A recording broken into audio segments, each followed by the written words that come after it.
샬롬 반갑습니다. 좋은 아침입니다. 주님의 성령이 오늘도 저와 여러분들과 함께 하시는 복된 하루 되시기를 축복합니다. 오늘 하나님께서 주시는 말씀 시편 93편입니다. 우리 처음부터 마지막까지 다 함께 읽어보도록 하겠습니다. 여호와께서 다스리시니 스스로 권위를 입으셨도다. 여호와께서 능력의 옷을 입으시며 띠를 띠셨으므로 세계도 견고히 서서 흔들리지 아니하는도다. 주의 보좌는 예로부터 견고히 섰으며 주는 영원부터 계셨나이다. 여호와여, 큰 물이 소리를 높였고 큰 물이 그 소리를 높였으니 큰 물이 그 물결을 높이나이다. 높이 계신 여호와의 능력은 많은 물소리와 바다의 큰 파도보다 크니이다. 여호와여, 주의 증거들이 매우 확실하고 거룩함이 주의 집에 합당하니 여호와는 영원 무궁하시리이다. 아멘. 우리가 복음서를 읽다 보면은 예수님께서 제자들과 갈릴리 바다 위를 이동하시다가 너무 지치고 고나셔서 그 배 위에서 주무시는 장면을 보게 되어집니다. 그때 하필이면 큰 풍랑이 일어나서 매서운 바람이 일어나는데 얼마나 심했던지 갈릴리 생태계를 잘 알고 있던 어부 출신이었던 제자들까지도 목소리를 높여서 고발합니다. 예수님, 우리가 죽게 되었습니다. 속히 일어나서 이 상황을 좀 보세요. 얼마나 매서운 폭풍이었는지 제자들도 겁먹을 지경이었습니다. 갈릴리에서 그물질을 하면서 거센 폭풍을 얼마나 많이 목격을 했겠습니까? 그런데 이것은 전에 보았던 것과 전혀 다른 차원의 것이었습니다. 예수님께서 일어나서 바람과 바다를 향해서 꾸짖으심에 그 모든 상황이 종결되어집니다. 그렇게 이야기가 끝났으면 되는데 예수님께서 제자들에게 한 말씀 하십니다. 너희가 어찌하여 두려워하느냐? 믿음이 적은 자요. 너희가 어찌하여 두려워하느냐? 믿음이 적은 자요. 과연 우리가 그 상황이라면 제자들처럼 반응하지 않을 수가 있을까요? 인간이라면 어떻게 해서든지 예수님을 흔들어 깨울 뿐더러 굉장히 큰 두려움과 공포심에 사로잡혔을 것입니다. 그런데 제자들은 왜 도대체 예수님께 책망을 당한 것일까요? 오늘 이 말씀을 통해서 우리가 생각을 해보기를 원합니다. 우리가 다시 시편으로 돌아와서 3절 말씀을 읽어보겠습니다. 여호와여, 큰 물이 소리를 높였고 큰 물이 그 소리를 높였으니 큰 물이 그 물결을 높이나이다. 여기서 큰 물이란 무엇을 의미할까요? 우리가 크게 세 가지 맥락으로 이해해 볼 수 있는데 첫 번째는 하나님을 대적하는 세상의 악에 대하여서 의미한다고 볼 수 있습니다. 고대 근동 신화에 보면은 이러한 어떤 바다나 큰 물은 신의 질서에 대항하는 혼돈과 파괴의 세력을 상징했는데 오늘 이 시편 기자는 이러한 문화적 배경을 삼아서 큰 물이 소리를 높였다는 이 표현을 통해서 하나님의 통치와 주권에 도전하는 세상의 모든 악한 세력, 폭정, 영적인 혼돈을 어떤 시각적인 장면으로 묘사를 한 것입니다. 두 번째로 이 큰 물은 이스라엘을 위협하는 이방의 나라들, 어떤 세속의 권력들이라고 생각해 볼 수 있습니다. 우리가 이사야나 예레미야와 같은 대예언서를 보면 큰 물이나 넘치는 하수가 종종 이스라엘을 위협하는 주변의 강력한 이방 제국들을 상징하는 은유로 사용되는 것을 볼 수 있습니다. 따라서 이 시편 93편의 큰 물 역시 역사적 맥락에서 하나님의 백성을 집어삼키려고 호시탐탐 노리는 강력한 세상 권력, 어떤 군사적 위협을 의미한다고 볼 수 있겠습니다.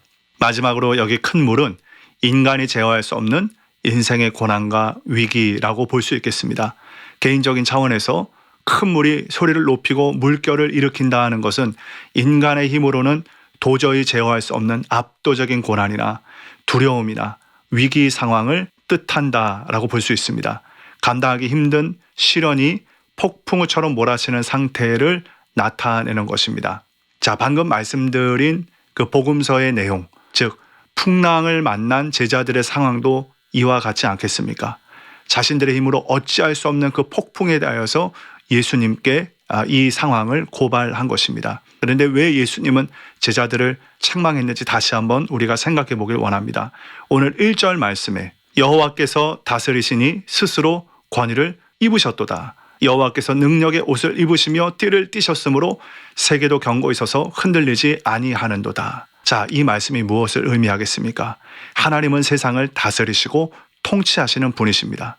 그런데 우리의 눈에 그리고 우리가 경험할 때 세상에 혼돈과 무질서가 오면 하나님의 통치 질서가 잘못되었고 곧 이것이 하나님의 통치가 잘못되었음을 의미한다고 해석이 될 때가 있습니다. 더 쉽게 말씀드리면 하나님 그분은 전능하시고 전지하신 분이 아니라는 것입니다. 이러한 믿음에 대하여서 오늘 시편 기자는 정면으로 돌파를 하고 있는 것입니다.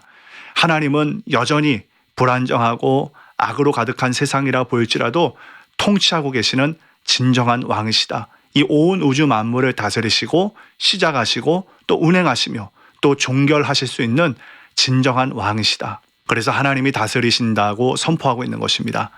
왜 제자들이 책망을 받았냐고 제가 벌써 3번째 질문하고 있습니다. 그것은 제자들이 그 폭풍우 가운데 하나님의 통치하심을 잊어버렸기 때문에 무엇보다 하나님의 다스리심을 신뢰하지 못했기 때문입니다. 예수님은 그 마음의 중심을 보신 것이죠. 아무리 풍랑이 일어나는 바다 한가운데라 할지라도 이 상황을 허락하신 하나님을 기억하고 하나님께서 이 상황을 붙잡고 있다는 것을 믿기만 한다면, 전적으로 그 하나님을 신뢰하기만 한다면 제자들의 마음 상태가 그렇지 않았을 거라고 성경이 이야기해주고 있는 것입니다. 그래서 4절에 이러한 말씀이 기록되어 있죠. 높이 계신 여호와의 능력은 많은 물소리와 바다의 큰 파도보다 크니이다. 예, 그렇습니다. 이 세상에 일어나는 수만 가지 일들이 있습니다. 어떤 사람은 하루아침에 재산을 잃어버리기도 하고, 어떤 사람은 갑작스레 건강을 잃어버리기도 하고, 어떤 사람은 오해와 억울한 상황 가운데 그 치밀했던 관계가 끊어지기도 하고, 말 못할, 그리고 때로는 숨도 쉬지 못할 여러 가지 고난을 얻기도 합니다. 그런데 이 시편 기자가, 그리고 우리 주님께서 선포하시고 가르치시는 복음의 내용이 무엇입니까? 이 세상의 많은 물소리보다, 그 큰 물소리보다 하나님의 통치가 훨씬 더 크고 위대하다는 것입니다. 그래서 아까 나누어드렸던 세상의 악과 혼돈, 그리고 이방 나라들의 어떤 권력, 인간이 제어할 수 없는 인생의 고난의 위기보다 우리 하나님의 은혜가 더 크다라는 것을 이 시편 기자가 선포하고 있는 것입니다. 그리스도에게 속했다, 우리가 하나님의 자녀라는 것은 마치 이와 같은 것을 의미합니다. 우리 눈에 보이는 것들, 우리 귀에 들리는 것들, 그것이 아무리 매섭고 거대하다고 할지라도 하나님은 이 상황보다 크신 하나님, 그리고 이 모든 환경 위에 통치하시고 다스리시는 하나님, 그 하나님을 기억하라는 것입니다. 그래서 마지막으로 5절을 읽어볼까요? 여호와여, 주의 증거들이 매우 확실하고 걸어감이 주의 집에 합당하니 여호와는 영원 무궁하시리이다. 예, 하나님의 증거가 확실합니까? 먼저는 하나님이 여러분 삶 가운데 어떠한 일을 행하셨는지를 돌아보십시오. 내가 정말 말 못할, 그리고 숨도 쉬지 못할 그 환경 가운데서 주님이 나를 다시 건지시고 살리셔서 여기까지 인도하신 그 내용을 다시 한번 기억해 보실 때 그 하나님께서 우리에게 무슨 은혜를 주셨는지, 어떻게 우리를 사랑하셨는지 그 하나님의 은혜를 돌아보았으면 좋겠습니다. 그리고 매일 아침마다 우리가 해야 하는 중요한 훈련은 믿음의 주요 또 온전하게 하시는 이인 예수님을 바라보는 것입니다. 우리의 삶에 끝없는 쓴뿌리와 내 삶의 여러 가지 고난이 나를 휘감는다 할지라도 그 예수님을 향하여서 내 초점을 맞추는 훈련이야말로 우리가 매일 아침마다 매 순간마다 가져가야 되는 중요한 영적 훈련이라고 생각을 합니다. 예, 그렇게 오늘도 여러 물보다, 세상의 큰 물보다 더 크신 하나님을 바라보며 승리할 수 있는 저와 여러분의 모든 삶이 되기를 우리 주님의 이름으로 간절히 축복합니다.